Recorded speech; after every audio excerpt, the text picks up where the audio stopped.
There is a motion to cite in contempt Police Senior Master Sergeant Jerwin Rebosora and Police Master Sergeant Lorenzo Escatarrata to be cited in contempt before this committee. Any objection? Hearing none, with a heavy heart, gusto ko na maiyak. Bakit nangyari ito?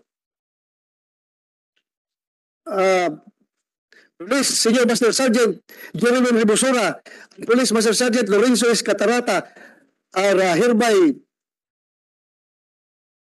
cited in contempt and be detained in the anong kulungan natin dyan? Detained in the premises of the Senate. So, ordered. Hindi na kayo makaalis, ha? Tulong kayo dito sa baba. Tulungan na kayo ni Senator Tulfo sa mga questions niya. Ganyan pa kayo. Niluluko niyo ako ng harap-harapan. Ha?